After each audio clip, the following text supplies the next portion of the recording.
Hindi, sabi niya, bigyan mo sa akin yung anak mo.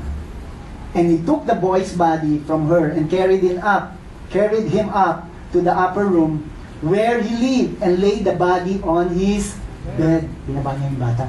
Then Elijah cried out to the Lord, "Oh Lord, my God, why have you brought tragedy on this widow who has opened her home to me, causing her son to die?" Kasi yung sinabi sa kanya ng babae, "Lord, sinisisi tayo." Verse 21. And he stretched himself out over the child. How many times? 3 times, and cried out to the Lord, "Oh Lord, my God, please let this child's life return to him. Please let this child's life return to him. Please let this child's life return to him." Ito po maganda.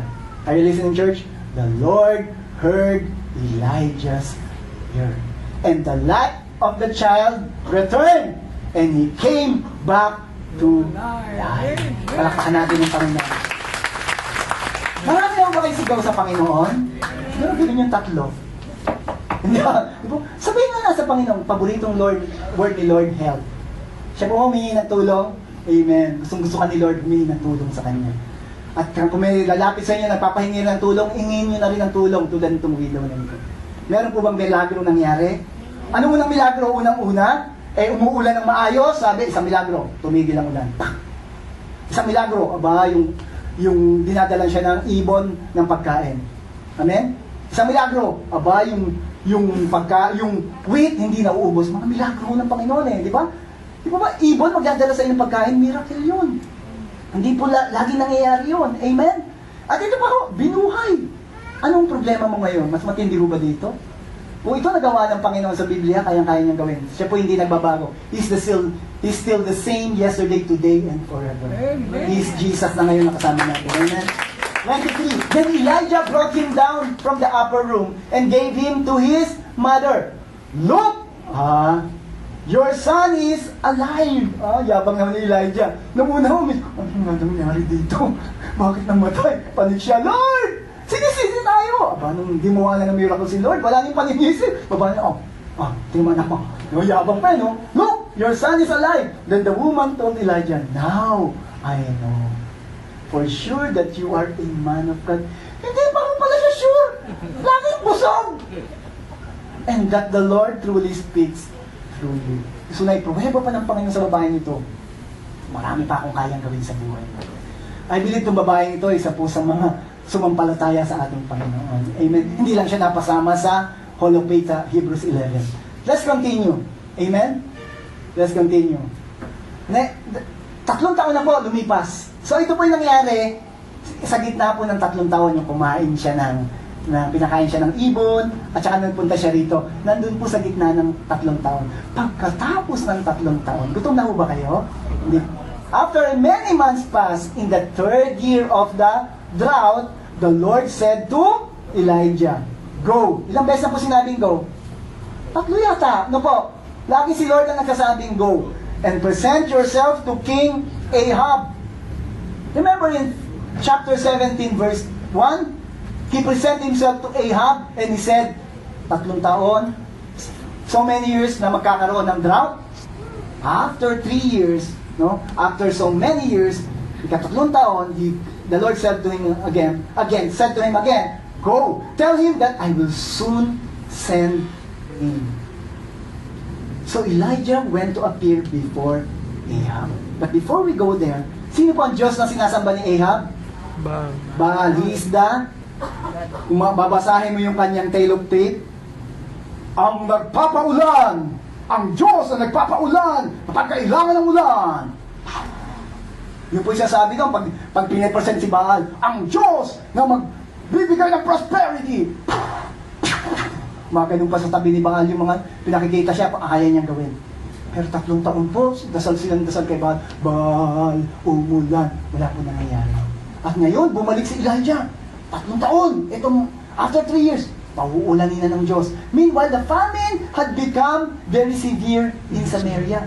Ay, ang tindi na nagkakagutom na sila talaga. Ahab said to Obadiah, "We must check every spring and valley to see if we can find enough grass to save at least some of my horses and mules." Marami rin pong kabayo, parang si Solomon. So, he divided the land between them. Ahab went one way by himself, and Obadiah went another way by himself. So si Obadiah po, yung kanyang prime minister. Verse 7, as Obadiah was walking along, he saw Elijah coming toward him. Obadiah recognized him and fell to the ground before him. Is it really you, my Lord Elijah? He asked. Yes, it is, Elijah replied. Now go and tell your master, I am here. Verse 9. Oh, sir, Obadiah protested, what harm have I done to you that you are sending me to my death at the hands of Ahab? For I swear by my Lord, by the Lord your God, that the king has searched every nation and kingdom on earth from end to find you. And each time when he was told, Elijah isn't here, King Ahab forced the king of that nation to swear to the truth of his claim. So galit na galit sa kanya si Ahab. Amen? Ba't nagkatotoo to sinabi ni Elijah? And now you say, go and tell your master that Elijah is here. But as soon as I leave you, the Spirit of the Lord will carry you away to who knows where. When Ahab comes and cannot find you, he will kill me. Yun yung palang kinakatakot niya. That I have been a true servant of the Lord all of my life. Mananampalataya po si Obadiah. Has no one told you, my Lord, about the time when Jezebel was trying to kill the Lord's prophet? I hid 100 of them in 2 caves and supplied them with food and water. And now you say, go and tell your master that Elijah is here. Sir, if I do that, I'm as good as dead. I am as good as dead. But Elijah said, I swear by the Lord Almighty, in whose presence I stand, that I will present myself to Ahab today. So Obadiah went to tell Ahab that Elijah had come. And Ahab went out to meet him. Verse 17, ito na po yung conversation nila. So it's you! Is it Israel's troublemaker? Ahab asked when he saw him. Ang sagot ni Ahab at Elijah, I have made no trouble for Israel. Ang sinabi rito ni Elijah, ako ang troublemaker, di ba ikaw? You made this trouble, you made this mess. You choose another king, another God. You choose Baal instead of your God, Yahweh. Sino pong may trouble talagang gumawa? Yung hari. Pero sabi niya naninisi, mahilig pong manisi, di po ba? Pag ayan na, kasi. Di po ba sa family natin marami, ayan kasi. Sumamba pa tayo sa kay Lord. Ito na nangyari. Marami po, kailan lang mayroon na akong narinig na ganyan. Amen. Church, I pray, huwag natin sisihin ng Diyos. Amen? Mabuti siya sa atin. Amen, church? Amen. Hallelujah. Okay? Ito sabi niya, you and your family are the troublemakers. For you have refused to obey the commands of the Lord and have worshipped the images of Baal instead. Ayun ang sabi ko. Now bring all the people of Israel to Mount Carmel with all 450 prophets of Baal and 400 prophets of Asherah, 850, who are supported by Jezebel. Verse 20. So Ahab summoned all the people and the prophets to Mount Carmel. Then Elijah stood in front of them and said, how long are you going to waver between two opinions? If the Lord is God, follow Him. But if Baal is God, then follow Him. But the people were completely silent. Tingin nila kay Elijah fried chicken Gutom na gutom sila Walang makain Uhaw na uhaw. Verse 22. Then Elijah said to them, I am the only prophet of the Lord who is left. But Baal has 450 prophets. So, po ba siya na lang yung nag-iisa? Hindi po, may 100 Hindi po ba? Tinago si Obadiah. Now, bring 2 bulls. The prophets of Baal may choose whichever one they wish and cut it into pieces and lay it on the wood of their altar. But without setting fire to it, I will prepare the other bull and lay it on the wood on the altar, but not set fire on it. Walang apoy maglagay kayo dyan ng altar. Meron din ang altar dito. Pero di tayo gagamit ng apoy. Verse 24. Paano kayo makakapag-offer ng bull nang walang apoy? Then call on the name of your God, and I will call on the name of the Lord. On your God, Baal, I'll call on my Lord, Yahweh. L-O-R-D. The God who answers by setting fire to the wood is the true God. Talaga pong, labanan. And all the people agreed. Okay! Then Elijah said to the prophets of Baal, you go first. For there are many of you. Choose one of the bulls and prepare it and call on the name of your God. Sino po ang God nila? Baal. Sikat sa papaulan, pagkikidlat, ano man yan. But do not set fire to the wood. Verse 26. So they prepared one of the bulls and placed it on the altar. Then they called on the name of Baal all morning, shouting, O Baal, answer us. O Baal, answer us. But there was no reply of any kind. Alam naman po natin bakit. Then they danced wildly around the altar they had made. Gagaling pa sila. Diba? Gagaling na. Verse 27. About noon time, tanghalin tapat ng init. Drought pa ho. Walang hamog o ano. Elijah began mocking them. You'll have to shout louder! O Baal! Baal! Diba? Pag nagsasayaw pa hong ganon. You'll have to shout louder his scoop, for surely he is a God. Perhaps he is deep in thoughts. Baka may iniisip yung Diyos nyo. Or he is maybe relieving himself. Baka nasa CR. Hindi ka maririnig niyan. May ginagawa. Ang lakas ng mga asar, no? Parang ako, no? Lakas mga asar ni Elijah, no? Nasa CR. May ginagawa. Ayun, diba? Relieving himself. Or maybe he's away on a trip. Baka nasa Boracay. Kasi mainit dyan sa inyo. Pumunta dun. Amen. Or he is asleep and need to be wakened. Baka tulog. Gisingin mo pa. Kung mantika, matulog. Mga ganun po salita. Inaasar mo sila. Tanghali tapat. Wala sila magawa. Verse 28. So they shouted, louder. And following their normal costume. They cut themselves with knives and sword until the blood gushed out. Madugo na po ito. They raved all afternoon until the time of the evening sacrifice. But still there was no reply, no voice, no answer. No reply, no voice, no answer.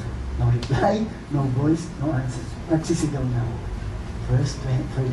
Then Elijah called to the people, come over here. They all crowded around him as he repaired the altar of the Lord that has been torn down. He took 12 stones, one to represent each of the tribes of Israel. Why not 10? Ang totoo po 12 eh. The tribes of Israel is 12. Kahit sa north po nangyari yun, kasama Judah and Benjamin doon. And he used the stones to rebuild the Lord's altar. Then he dug a trench around the altar, large enough to hold about 3 gallons. He dug. Verse 33. He piled woods on the altar, cut the bull into pieces, and laid the pieces on the wood. Then he said, fill 4 large jars with water, and pour the water over the offerings and the woods. After they had done this, ginawa po ba ito nung site ni Baal? Hindi po. Basta lagay nila ron, nagsisigaw na ho sila ron, nagkagawa ng performance. Ito, sa buhusan niyo pa ng 4 na malalaking mga sisidlan ng tubig. He said, do the same thing again. Aba, umulit pa. And when they were finished, he said, now do it the 3rd time. Mukhang 12 jars. So they did as he said, and the water ran around the altar and even overflowed the trench. Wow. Lalo po bang mahirap? Sasabihin, kami nga nagsisigaw na rito eh. Walang tubig, wala namang bumagsak eh. Ikaw pa, ikaw pa. Tinubigan mo pa. Tingnan mo natin sa manod, verse 30. At the customary time for offering the evening sacrifice. Pala, sige kayo dyan, gusto ko sa gabi. Yung mga spotlight, mga Elijah the prophet walked up to the altar and prayed, O Lord, God of Abraham, Isaac, and Jacob. Ano po yun? God, whose Abraham has a covenant. May covenant sa iyo si Abraham, Isaac, and Jacob. And that covenant is a covenant of grace. Amen? Punong-puno ng biyaya at awa. Unlike the covenant to Moses. Covenant to Moses is, you must do this. Kaya andun po sila sa covenant na yun eh. Ayaw yung gawin to, ayaw yung sundin to. Etong mangyayari sa inyo. Performance, mag-perform kayo. But in the covenant of Abraham, Isaac, and Jacob, kaya niya sinabi to, Lord, nire-remind niya ang Lord na, Lord, these people, itong Israel, galing to sa descendant ni Abraham, Isaac, and Jacob. You favored them. You favored these people. Yun po yung prayer dito. This grace. Favoran mo ito dahil sila galing sa iyo. Abraham, Isaac, and Jacob. From today that you are God in Israel, and that I am your servant. Prove that I have done all this at your command. O Lord, answer me. Answer me so these people will know that you, O Lord, are God. Pinanta natin kanina. You are God. And that you have brought them back to yourself. Ulitin ko. And you have brought them back to yourself. Verse 38. Immediately the fire of the Lord flashed down from heaven and burned up the young bulls, the wood, the stones, and the dust. And it even lit up all the water in the ditch. And when the people saw it, they fell on their faces and cried, "The Lord, Yahweh, is God." Yahweh is God. They used to say, Yahweh, Baal is God. Baal is God, help me. But when they see, nakita mo nila yung kapangyarihan ng Panginoon, nag-change sila ng mind. They said, Yahweh is God. Lord is God. Then Elijah commanded, "Seize all the prophets of Baal. Don't let a single one escape." So the people seized them all, and Elijah took them down to the Kishon Valley and killed them there. Amen? Napakaganda po ng ginawa ng ating Panginoon. Tingnan pa natin verse 21. Then Elijah said to Ahab, "Go enjoy a good meal, for I hear a mighty rainstorm coming." Uwi ka na. Sabi kay Ahab, wala akong gagawin sa'yo. Yung mga propeta lang. Ikaw umuwi ka na. So Ahab prepared the feast. But Elijah climbed to the top of the Mount Carmel, and fell to the ground and prayed. 43. Then he said to his servant, "Go and look out toward the sea." The servant went and looked, but he returned to Elijah and said, "I didn't see anything." 7 times Elijah told him to go and look, and 7 times he went. Finally, the 7th time, the perfect time. Amen? 7 is perfect. Amen? The perfect time, his servant told him, "I saw a little cloud about the size of a hand rising from the sea." Tindi ko ng mata nun, no? Then Elijah shouted, "Hurry to Ahab and tell him." Ganito lang. Meron ng ulat. Ganitong kaliit. Gano'n. Siguro malayo nga. Amen? Sabi niya, "Go to Ahab and tell him, climb into your chariot and go back home. If you don't hurry, the rain will stop you." Meron na bang ulan? Sabi niya, ayan, parating ng ulan. And sure enough, the sky was soon black with clouds. A heavy wind brought a terrific rainstorm, and Ahab left quickly for Jezreel. Now the Lord gave special strength to Elijah. He tucked his cloak into his belt and ran ahead of Ahab's chariot all the way to the entrance of Jezreel. Amen. Ano po nakita natin dito? Let's continue yung story dahil basahin nyo mamaya. Amen? Basahin nyo yung tulad ng pagbabasa ko, mas maintindihan natin. Pag nagbabasa, mas basahin nyo, magpuporma rin kayo, mas maintindihan nyo po. Di ba? Basahin nyo mamaya para yung tuloy nito. Pero ano po sinasabi ko? Isang tao, isang propeta. Nagpadala ang Diyos ng propeta. Amen? Para ang biyaya ng Diyos ay makita nila. That's why He said, yung covenant between Abraham, Isaac, and Jacob. That's a good covenant. Pero may much better covenant po sa atin. Amen? Yung covenant na ginawa ni Christ sa cross of Calvary. That's the new covenant. Much better than the old covenant. And Christ did it for us. Amen? Na tayo po'y dating mananamba sa ibang Diyos. Tayo po'y sumasamba sa kay Yahweh na tunay na Diyos. Si Kristo pong gumawa naman. Dinala niya tayo sa lugar na yun. Ito po isang magandang bagay. Sinabi din ni James, at dito ako mag-end, dahil ikaw, alam mo na ang katayuan mo kay Kristo. Kung tinanggap mo si Kristo bilang Panginoon tagapagligtas, higit pa ang kaya mong gawin kay Elijah. Alam niyo po ba yun? Itong sabi ni James 16 to 18, I will end here. Therefore, confess your sin to each other and pray for each other so that you may be what? Healed. The prayer of a righteous man is powerful and effective. That righteousness is your position. Christ He became sin for you to become righteous. It is the Lord Jesus Christ. What the Lord Jesus Christ did. Kung isipin mo, bakit ganun, bakit ganito sila nangyayari sa Old Testament? Ano po, bakit ganito nangyayari sa kanila? Because they choose another God.